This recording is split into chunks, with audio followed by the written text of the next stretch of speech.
Alrighty, good morning, Mr. and Mrs. Schaefer. Hopefully you guys are shaping up to have an excellent Friday here. Hopefully you guys have also had a great week so far.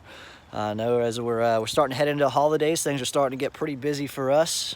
We try to get a lot done right before Christmas hits, just so we can give our guys a little bit of a break going into the week of Christmas. But I wanted to kind of kick off your little video series here, get out on your home site and show you what we got going on. Hopefully you got a little benefit out of the picture that we sent earlier on this week, but it should look a little bit different from the picture at this point in time even. So as far as what we're looking at right now, this is what we consider your slab prep phase complete. So if you remember from the build quality introduction, we talked about phase 2 of construction. This is essentially where we're just preparing for the concrete pour. So this is the last step in that process prior to us pouring your concrete. So essentially what we've got going on today is Mr. Inspector over there with the town of Bluffton. He's going to be coming out here to inspect your home site to make sure that we have everything done according to our details and according to code. So I usually like to walk my inspections with the inspector, so we're going to go out here and make sure that everything is 100% ready to go prior to us pouring concrete.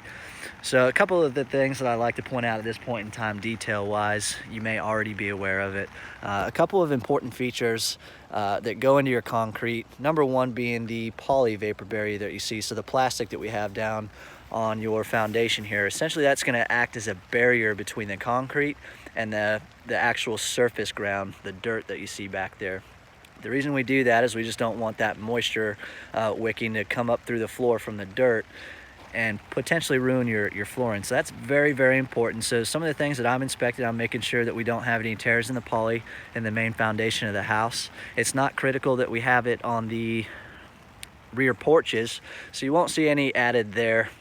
That'll actually help us kind of reduce the shrinkage cracking that you might see more or less in the warmer times of the year. It's not a big concern at this point in time since it's cooler weather, but the main slab, it is very important. So that's something that we're looking for. We go through and inspect the poly to make sure that we don't have any tears or cuts, and then that they're using the right tape, they're using the right overlap, so that we don't have any penetrations into the actual foundation of the home that could potentially wick moisture into your flooring. So that's a very important thing that I'm looking for. Another thing that I'm looking for is our wire mesh right here. So not every construction company does it this way. This is just how we do it. So we actually use wire mesh in the top third of your guys' actual slab. You got about a 3.5 to 4 inch slab here. So we elevated off these chairs right here to make sure that it's going to sit in the top third of your slab. And essentially what that does for us is it's going to make sure that the concrete is held together really well. It creates tensile strength in the concrete. So when it comes to stress cracking and shrinkage cracking, we're able to reduce that significantly just by adding the wire mesh in here. So we don't use the fiber cement that some other people use. This is our main process right here with the 3,000 PSI concrete and some wire mesh in the top third of the concrete. It does a very, very good job of reducing the amount of stress cracks and shrinkage cracks that you might see in your concrete. So very important. Something I'm looking for. There's a lot of different things that I'm looking for here quality wise. Make sure that they have the correct amount of overlap on the wire mesh. Make sure I don't have any tears or holes in the poly.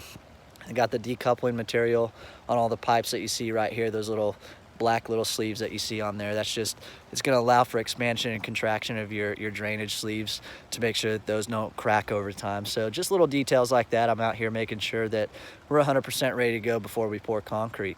Other than that, without getting too technical, this is essentially what we're looking like today. So hopefully we get the green light on this survey and we're going to be set up to pour some concrete on Monday. So if you guys have any questions about anything that you've seen here, feel free to reach out to me, call, text, shoot me an email, and I'll do my best to get back to you as soon as I can.